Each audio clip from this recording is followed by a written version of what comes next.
Hey everyone, it's Preston from PG Custom Woodworks. Hope you guys are doing well. On this episode today, I'm going to be making 2 noodle boards. And much like me, you're probably wondering what a noodle board is. I had to Google it. It is a wooden decorative cover that goes over the stove when it's not in use. Pretty limited materials and limited tool projects, pretty simple. So hopefully this inspires you maybe to make your own. Other than that, hope you guys are ready. Let's go. Alright, so just like every one of my other projects, starts at the drawing board. This is a very, very detailed, precise drawing, okay? So basically what this project is going to consist of is a rectangle with 2 handles, and that's about it. So as long as you follow this diagram, you should be good. Let's go. Alright, so like I said in the opener, this is going to be a limited tool build, so you can complete this project with tools you can buy from Home Depot, Lowe's, or hardware store. So it's pretty straightforward. So what you're going to need is some handles, whatever finish and design you like. You need some wood screws, a tape measure, drill, screw gun, circular saw, or if you have a jigsaw, you can use a jigsaw too, and a nice straight edge to use as a guide when you go to cut your board. So I've already got my panels glued up, and the next step is to cut them to size. Alright, so I'm actually making 2 different covers, and they're unfortunately 2 different sizes, so I can't make repeatable cuts, but that's not a big deal. So the first one's going to be 29.5 inches wide by 21 3/4 deep. So the first step is to make a mark at 21 3/4. I like to go about halfway and make another one, and then again at the very end. Now, here's a little tip that I found that makes things a lot easier. Since I'm going to be using a circular saw, every circular saw is a little different.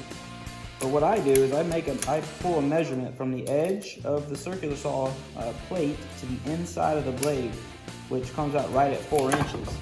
So when you set your guide, you want the outside edge that we just measured from to right along this. So what you do is, because that's 4 inches, you back it up 4 inches. So 1, 2, 3, 4. Now that mark puts us at 17 3/4. So 17 3/4. 17 3/4. Now this only works if you're using a circular saw. If you're using a jigsaw, you're going to cut along the original line that we scribed. So now you make a mark connecting all 3 dots.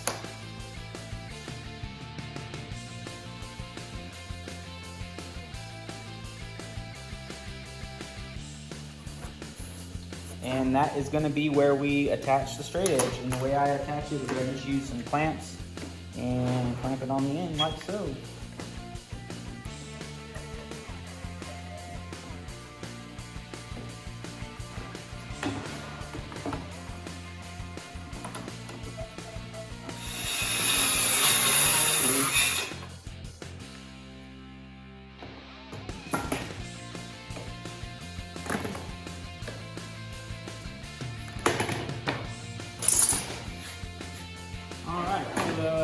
Got both boards cut down to the proper depth, and the reason why you want to cut that is because this board is oversized this way for what we need, and the reason for that is I'm going to cut a couple strips this way and use as a riser for where the handles mount to.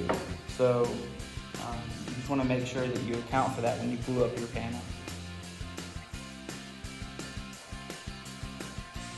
Alright, so as you can see, I got my 2 end pieces cut. They came from the ends here. I just measured over, got my line, and cut it with a circular saw like we did with the long rip. So these are going to be the risers where the handle's attached to.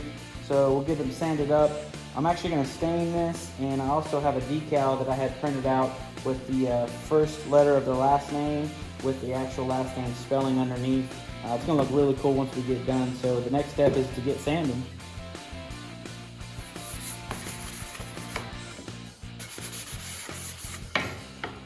Alright, so now that everything is sanded up, we need to attach the risers to the actual bottom panel. And the way that we're going to do that is we're going to drill some holes from the bottom. And because this sits on the stove top, we need everything underneath to be flush. So I picked up these bits off Amazon. It's got a countersink with a spiral drill bit. It leaves a super clean finish. And we're going to countersink the holes from the bottom go ahead and get this glued on and secured with the screws, and we'll be ready to put handles on.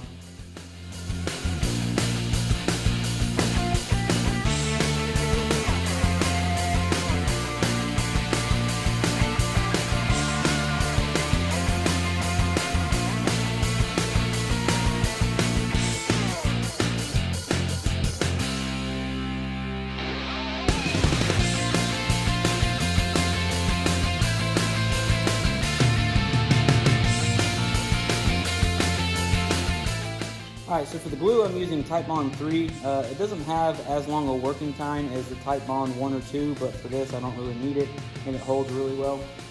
For the screws, we have two material that are 3/4 inch thick, so when you add it up it's 1.5 inches. I'm using just 1.25 inch screws and some clamps to hold on my risers so they don't move when I screw them down. Other than that, pretty simple.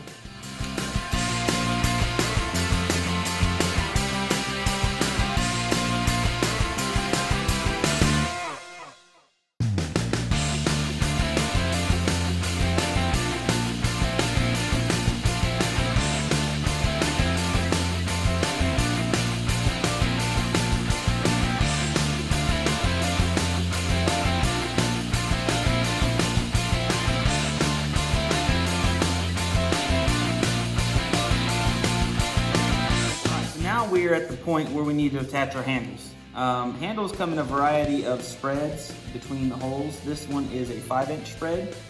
There are some that are 4-inch, 3.5. It just really depends on the style of the handle. Now, because this is 5 inches, halfway would be 2.5. Our board is 21.75 inch deep, so that means the center point would be divided by 210.875. I used a calculator earlier.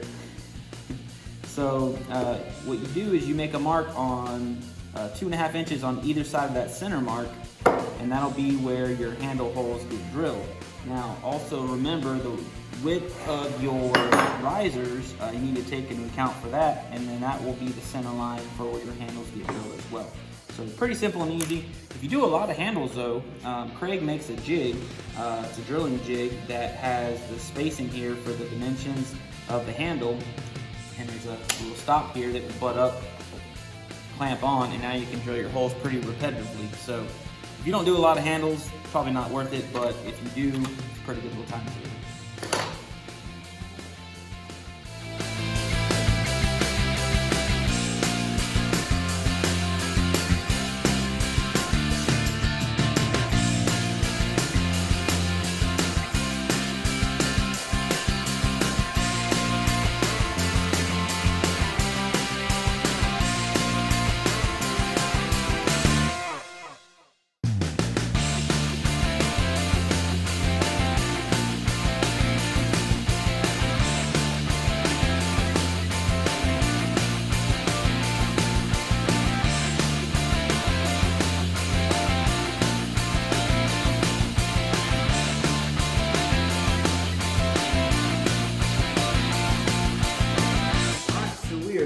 At the point where we need to go ahead and do our stain. I took the handles off obviously so we can stain everything. You should have something that looks like this at this point. If you do not, you might want to rewind and go back because you maybe missed a step. So let's go ahead and get the stain on. Once the stain dries, we'll go ahead and get the decal and the handles mounted, put a nice coat of seal on it, and we'll be done.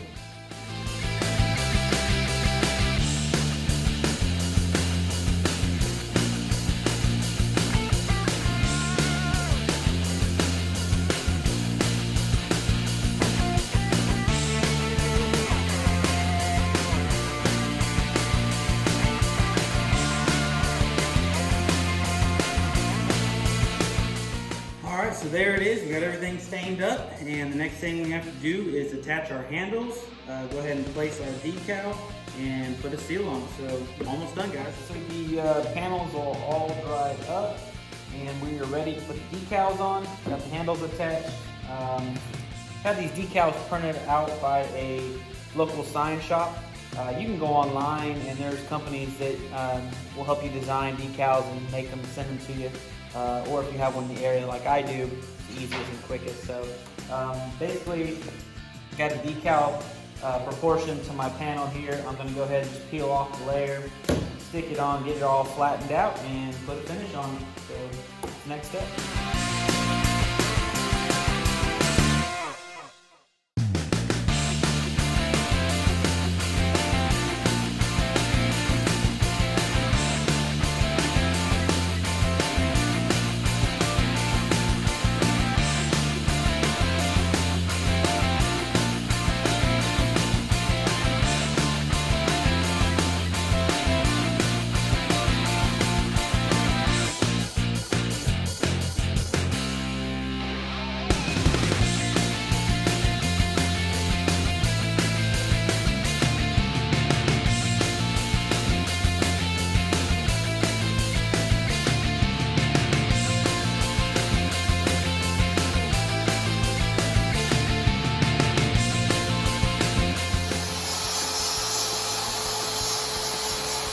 So as you can probably hear and see behind me, I have the CNC machine going.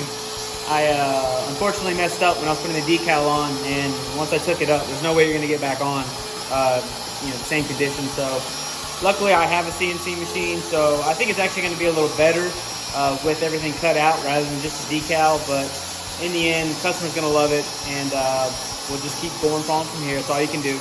So once it gets done cutting, we'll go ahead and put the finish on. Let's do it.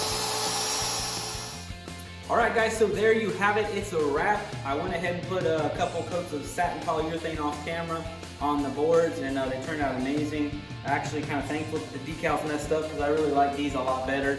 So if you guys have any questions, please go ahead and comment below. Hopefully you guys are able to build some of these on your own now. Again, if you have any questions, I'd love to help you out. If you haven't already, please like and subscribe to my YouTube channel. I'm always thankful for the support, and I love interacting with you guys. Just keep your head up, and if you guys have any questions or I can help in any way, let me know. See you later. Bye.